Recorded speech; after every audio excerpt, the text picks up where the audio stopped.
And now for the final part of the digestion lecture, we're going to talk about bacterial digestion and micronutrient absorption and a few other control things.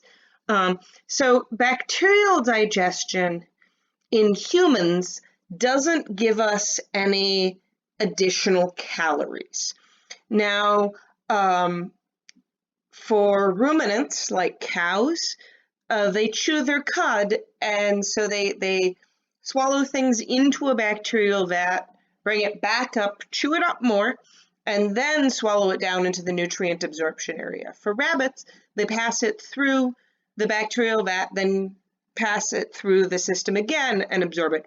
We don't do anything like that. We don't have a bacterial vat before our absorption area. So everything that all of our macronutrient calorie absorption happens before the bacterial digestion. So anything we can't break down, like all of those fibers, only feeds the bacteria. It doesn't feed us.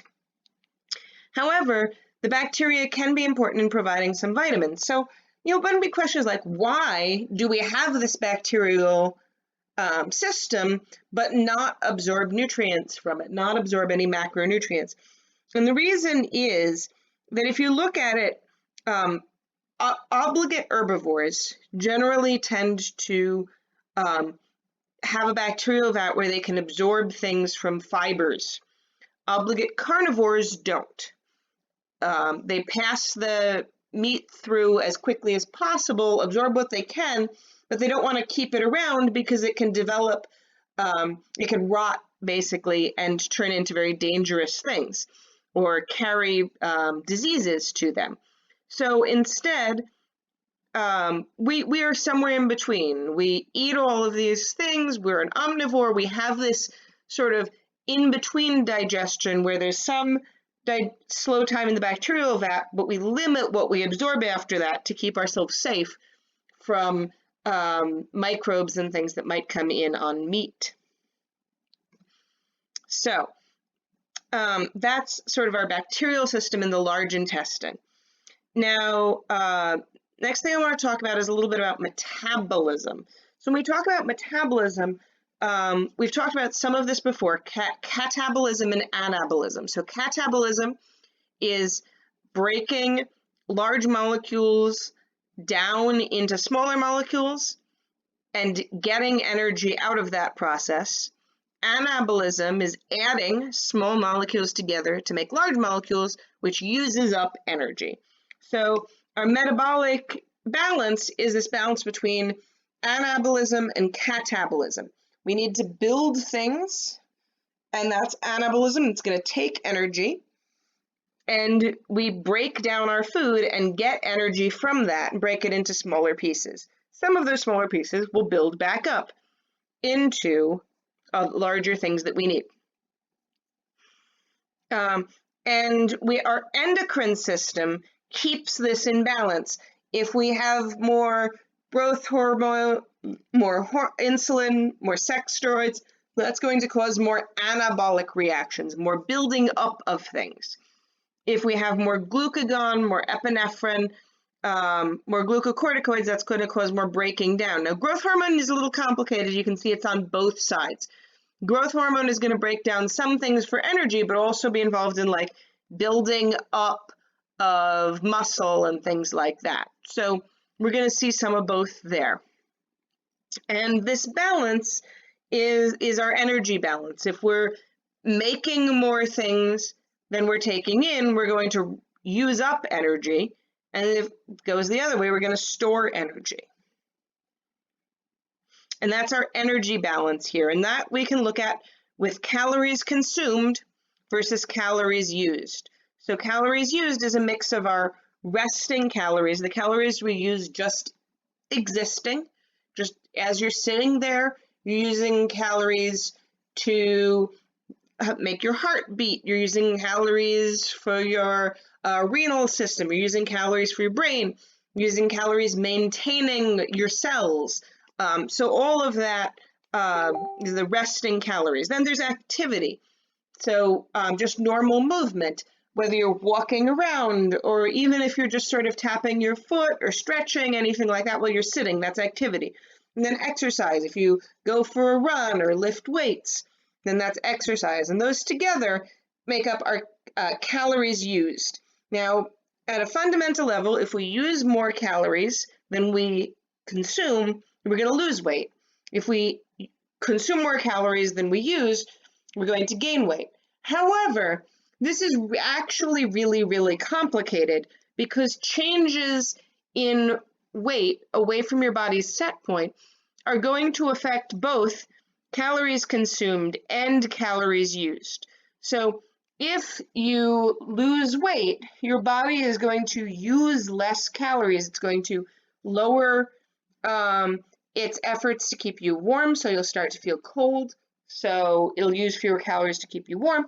You're going to do less small movements, and you're going to have a higher drive to consume calories. So while this looks simple, actually changing this is actually pretty hard.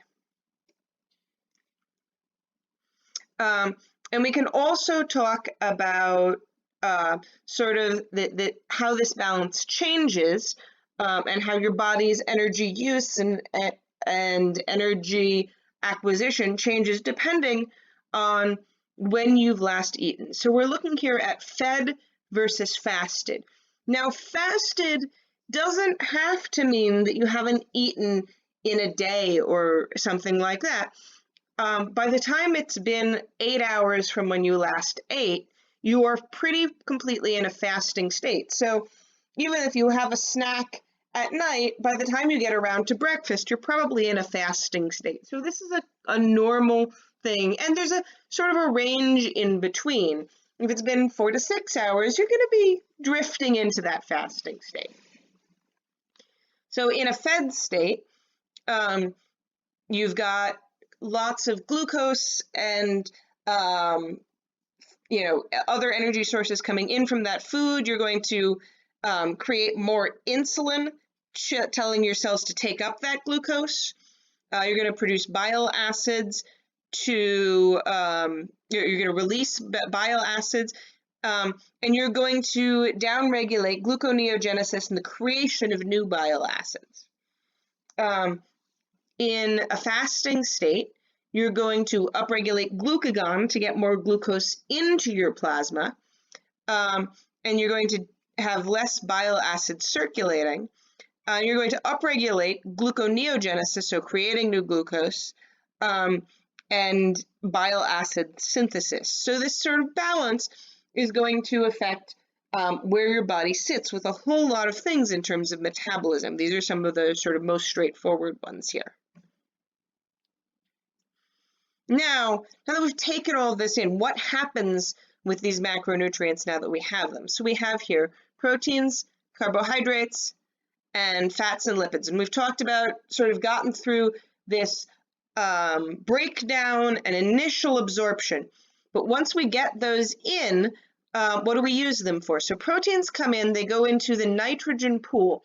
They can either be recreated into tissue proteins, or they can go into the energy producing cycle through the urea cycle, then the citric acid cycle, and the electron transport chain. And this citric acid cycle electron transport chain is the final step of everything we're going to look at. And this electron transport chain you're looking at in the mitochondria. In a lot of other classes, they're going to talk about this in a lot of detail. Here we're going to kind of just touch on it. The main thing is this requires oxygen. It produces a lot of ATP. Carbohydrates, we store some as glycogen, so we can produce glycogen here. We can also then break them down into pyruvic acid, which can also sit around as lactic acid if we don't have oxygen for it to run through the electron transport chain. If we do, then we'll break it down to acetyl-CoA. Acetyl-CoA can either go into the citric acid cycle, or it can go up into lipogenesis and be stored as lipids for later energy use. Fatty acids, fats and lipids we're going to either store as lipids or send into this fatty acid spiral, doing the same process into acetyl-CoA, which then sends us into this electron transport chain. So all of these can produce energy, eventually going through this electron transport chain. Now this is just looking at the regulation of metabolism that we've been seeing before, back to the glucagon-insulin system.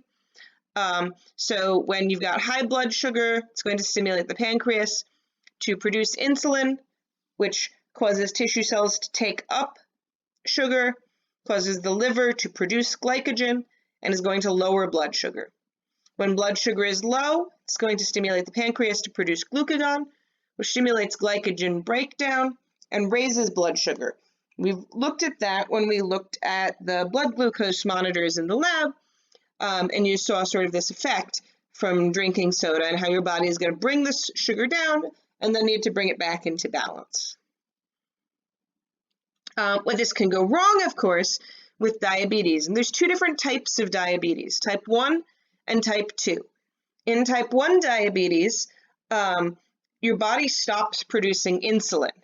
So there's lots of glucose in the blood, but because there's no insulin, your body is not being told to take it up. So your cells won't take it up, your liver won't take it up, you won't make glycogen, you won't make fats, it's useless to you. In type 2 diabetes, your body starts producing fewer insulin receptors, starts becoming resistant to insulin. So there's plenty of insulin, but your body isn't responding to it. And this usually happens when you have too much insulin present in the body over a long period of time. Your body will become resistant to it. And this has the same effect, that your body isn't going to take up that glucose into the cells. But the main difference here is just sort of what's causing it. We talked a little bit about this back in the endocrine system. And then the other important thing for metabolism is thermoregulation. So thermoregulation I talked about a little bit when we talked about that energy balance. And the reason we're coming back to this here is that thermoregulation is a lot of where our energy is spent. Maintaining the right temperature range, either by heating ourselves up when it's cold or by sweating when it's hot. And either of these are energy intensive.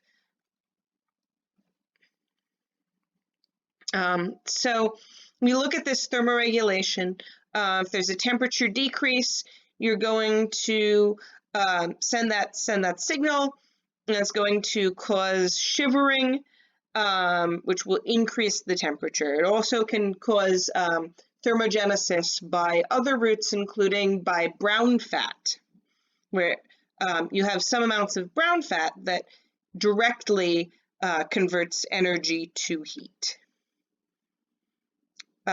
So heat gain and loss, we're looking at the input from the environment, the heat production by the body, and heat loss, we're looking at the output to the environment, and this is going to balance out to equal our body temperature. And we can look at this thermoregulation through a bunch of ranges. We've got the behavioral adaptations, where you're putting on a sweater, moving inside if you're cold. We have shivering. We have vasoconstriction, vasodilation to either keep blood to the core to keep it warm, which is why your hands go white and numb when it gets cold, or send it out to the skin to let it cool down. And then, of course, we've got the sweat glands. All those are going to allow us to control the temperature that our body maintains, but all of these have an energy cost that we're looking at. And then heat transfer from the outside can be from wind, moving air, removing heat, evaporation, so sweat, that's going to reduce heat. Radiation, just you radiate heat, and conduction, where that's if you know, touch something cold, your skin is going to get cold much faster than it would from air of the same temperature. So that's sort of the nutrients and metabolism portion of this section.